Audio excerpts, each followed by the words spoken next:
auditeurs et téléspectateurs de la radio et télévision, vous pouvez désormais suivre votre chaîne de télévision préférée Tambara sur le satellite Badrsat 7, angle 26 degrés Est, fréquence 11010, polarisation verticale, symbole REC 27500. Bonsoir messieurs, dames, très ravi de vous retrouver dans cette grande édition d'information sur la voix et le miroir de la femme. La Fédération nigérienne des sports pour personnes handicapées physiques FENICHAP a organisé une assemblée générale élective au sein du syndicat des agents de la douane ce samedi 14 décembre 2024. Suivez ce compte rendu. Conquérir la souveraineté nationale à travers les sports paralympiques, tel est le thème choisi pour cette assemblée générale élective organisée par la Fédération nigérienne des sports pour personnes handicapées physiques FENICHAP. L'occasion a permis au président de FENICHAP de lister les obstacles rencontrés et le processus de la 9e Jeux de la francophonie. Il est à noter des efforts inestimables et inlassables consentis par l'équipe sortante en faveur du développement des sports personnes handicapées physiques sur l'ensemble du territoire national. Il s'agit, entre autres, les processus ci-après: formation des entraîneurs, organisation des championnats, participation à des championnats scolaires chaque an dans le cadre de prendre en compte les élèves handicapés au même pied que les élèves non handicapés. La participation du Niger au para-badminton en Ouganda avec une médaille en bronze décrochée par l'athlète Fatih Hamidou. Participation aux Jeux de la francophonie en obtention de 2 médailles, un en or obtenu par Suleiman, un en argent obtenu par Yabou Ibrahim. Toutes les activités réalisées n'ont été possibles que grâce aux apports ou appuis divers et multiformes du ministère de la tutelle des sports, du comité paralympique, qu'il trouve ici l'expression de notre profonde gratitude. En saisissant cette occasion, le président sortant du FENICHAP a souhaité la chaleureuse bienvenue aux différents membres présents à cette rencontre. Au nom du comité national paralympique, nous adressons aussi nos sincères remerciements au ministère en charge des questions du sport, puis adresser aussi notre remerciement à la fédération. Aussi, je sais que votre fédération a beaucoup contribué donc pour la visibilité du sport des personnes handicapées au Niger, et nous souhaiterons que ça va toujours continuer dans le même sens, en fait, que le sport donc paralympique soit en avant au Niger. Dans cette même optique, le représentant du ministre de la Jeunesse, des Arts et de la Culture s'est prononcé en saluant cette initiative. Au nom de Monsieur le ministre de la Jeunesse, de la Culture, des Arts et des Sports empêchés, pour vous remercier pour l'intérêt que vous avez accordé au sport. L'organisation d'une assemblée générale élective pour une fédération, c'est un signe de bonne gouvernance, c'est un signe d'alternance. Sans assemblée générale élective, on ne peut pas renouveler les structures. Or, le renouvellement des structures d'une fédération fait partie des activités chères à Monsieur le ministre ainsi qu'à toutes les autorités du Niger. À ce titre, je transmets au bureau sortant de la Fédération nigérienne du sport pour personnes handicapées physiques FENICHAP les félicitations de Monsieur le ministre de la Jeunesse, de la Culture, des Arts et des Sports. Le seul conseil, il s'agit du choix des femmes et des hommes que vous êtes appelés à faire, à effectuer aujourd'hui, et qui seront chargés de conduire pour 4 ans les affaires de votre fédération. En outre, il faut noter que le handicap n'est pas une faiblesse, mais plutôt avoir confiance en soi pour affronter les différents obstacles de la vie.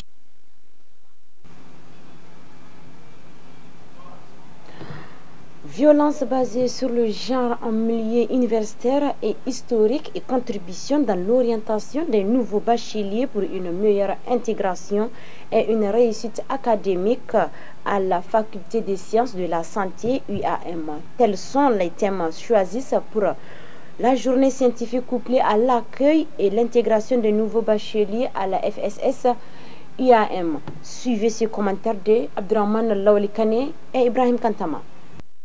Créée le 13 mai 2018, l'association Fraternité Jinkai, une initiative des étudiants des 3 facultés des sciences de la santé des universités du Niger, notamment l'université Abdou Moumouni de Niamey, l'université Dandiko Dankolodo de Maradi et l'université André Salif de Zander, dans l'optique d'œuvrer inlassablement aux côtés de leurs populations respectives dans la promotion de la santé publique, la sensibilisation sur divers sujets liés à la violence basée sur le genre, la prise des stupéfiants, entre autres. En effet, ce grand rendez-vous marque la 2e édition de la semaine scientifique, couplée à l'accueil et l'intégration des nouveaux bacheliers membres de la dite association sous la conduite de la coordination régionale Niamey et sous le parrainage de l'ONG Soltiste. Elle est placée sous les thèmes la violence basée sur le genre en milieu universitaire et AFS Jinkai historique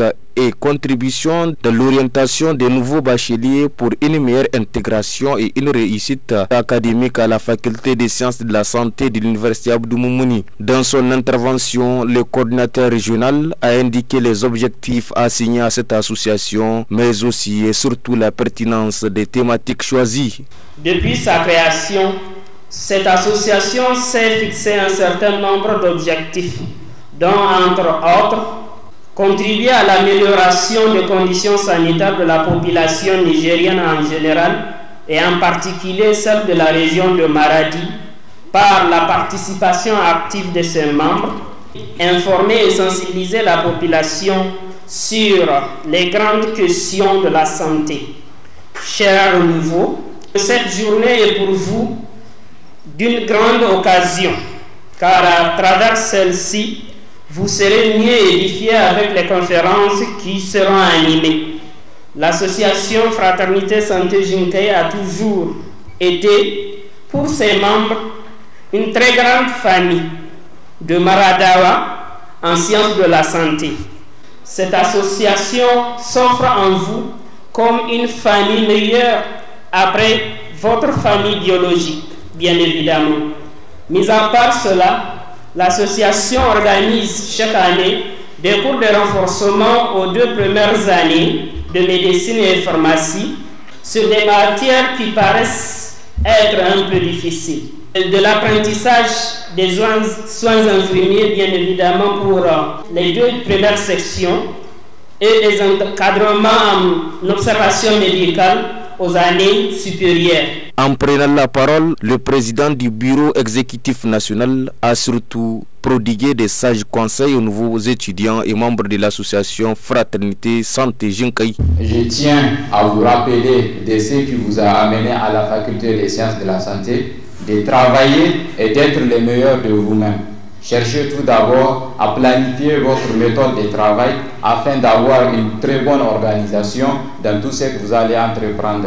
Vous êtes là pour un certain nombre d'années, jalonnés de pression académique, de frustration, de sacrifices, mais aussi de joie, de partage et de réussite. Demandez toujours auprès de vos aînés les zones d'ombre et travaillez en équipe. Croyez en vous-même, en vos capacités et en vos rêves.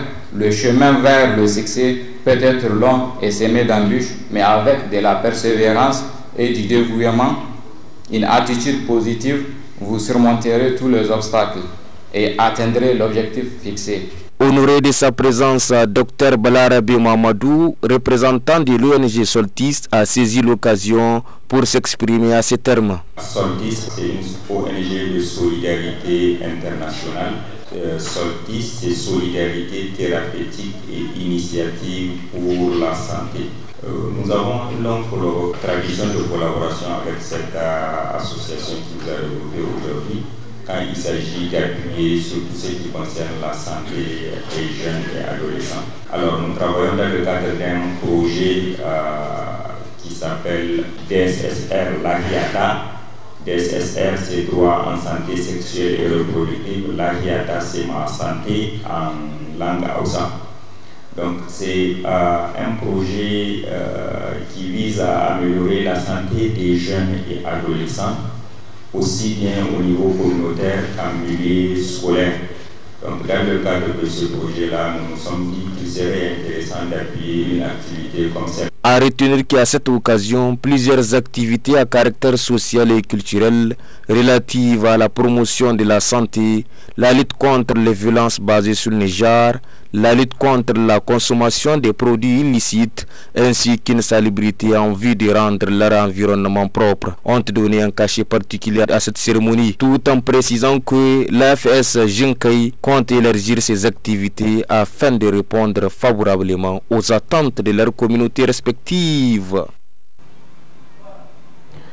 Toujours dans cette grande édition d'information, ONG Ensemble Main dans la Main Niger-Russie a organisé une conférence internationale placée sous le thème Souveraineté alimentaire dans les pays de l'AES ce samedi 14 décembre 2024 à Radisson Blu de Niamey. Suivez cet extrait.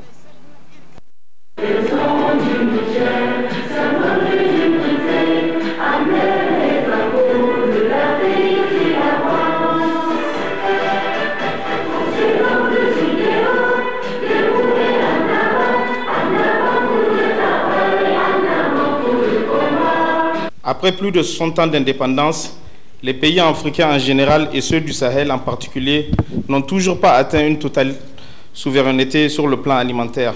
Malgré le potentiel dont regorgent nos différents États, notamment ceux de l'AES, constituent encore et en ce XXIe siècle à importer la majeure partie de ce que leur population consomme. En organisant cette conférence internationale dont le thème général est la souveraineté alimentaire dans les pays de l'AES, enjeux, défis et perspectives, l'ONG Main dans la Main Niger-Russie vise un seul objectif, répondre aux pertinentes questions, à savoir pourquoi cet état de fait, pourquoi à ce jour les pays sahéliens n'arrivent toujours pas à nourrir ses fils, qu'est-ce qu'il faut. La direction régionale de la police nationale, la DRP1 de Tawa, a arrêté 2 trafiquants de drogue avec 49 briques de cannabis et 11 000 comprimés de diazépam hier 13 décembre 2024. Nos correspondants de la région nous en disent plus. Le gouverneur de la région de Tawa, le colonel-major Oumarou Tawaye et sa délégation ont assisté ce vendredi 13 décembre 2024 à la cérémonie de présentation des 2 trafiquants de drogue saisis par les forces de défense et de sécurité dans la semaine. Cette cérémonie a eu lieu à la direction régionale de la police nationale de Tawa. Lors de cette présentation, le commissaire de police Ali Hakilou Al-Haj Inwa, chef d'antenne anti-drogue de la région, a expliqué la quantité des différentes drogues saisies par les agents de la police. La dose fait à peu près 25 000.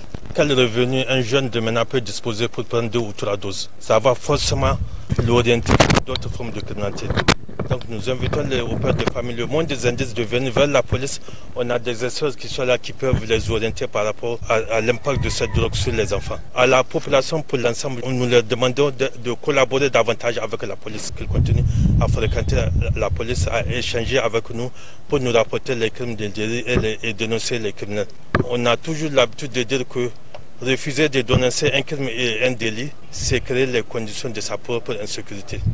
Donc nous invitons la population à prendre conscience de ça. Nous sommes disponibles pour les encadrer dans ce sens-là. Quant au premier responsable de la région, le colonel-major Oumarou Tawaye, dans son intervention, a félicité les forces de défense et de sécurité FDS du Niger en général et de la région de Tawa en particulier pour cette importante saisie au nom des plus hautes autorités du Niger, avant de lancer un vibrant appel à l'endroit de la population de Tawa de continuer de collaborer avec les FDS. Je voudrais d'abord remercier et féliciter donc ces braves et vaillants agents de la police et en général l'ensemble des agents des forces de défense et de sécurité qui, comme vous avez vu, ont opéré une saisie très importante donc des matières nocives, donc comme on appelle communément la drogue. Comme vous le voyez, là où ces produits ont été saisis, c'est des cachets très compliqués. Il faut être vraiment d'un sens élevé de compréhension et même d'intuition pour pouvoir comprendre que dans ces sacs-là, il peut y avoir de la drogue. C'est des arachides qu'il y a dedans. Donc voir des sacs d'arachides et imaginer qu'il y a de la drogue dedans, vraiment, il faut avoir de l'intuition. Ils font du bon travail. Ils se renseignent surtout sur tout ce qui se passe, donc sur les axes routiers, dans les villes et en tout cas toute la zone, pour pouvoir suivre et traquer donc ces malfaiteurs. Donc, cette quantité de drogue, si elle était vendue dans la ville ou ailleurs, je crois que ça allait faire beaucoup de mal. Je voudrais aussi féliciter la population, parce que la population aussi contribue. Elle contribue à la lutte contre le trafic. Donc nous demandons à ce que la population puisse continuer, en tout cas dans la collaboration avec les forces de défense et de sécurité, pour pouvoir sévir donc ce réseau du mal. Notez que le procureur et le directeur régional de la police ont tous félicité la population pour la bonne collaboration avec les forces de défense et de sécurité. Monsieur, dames, c'est ici que se referme ce 20h15 sur la voie et le miroir de la femme. Restez accompagnés de nos programmes dans un instant. Votre rubrique En route pour la refondation. Bon samedi.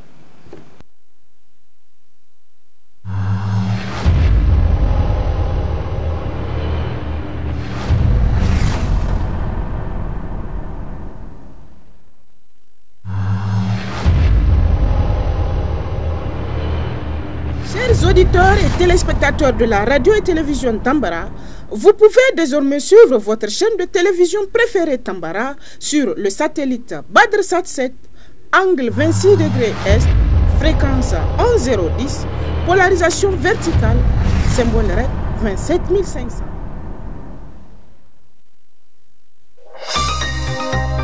Suivez le journal avec STM Transport Voyageurs. Une nouvelle façon de voyager.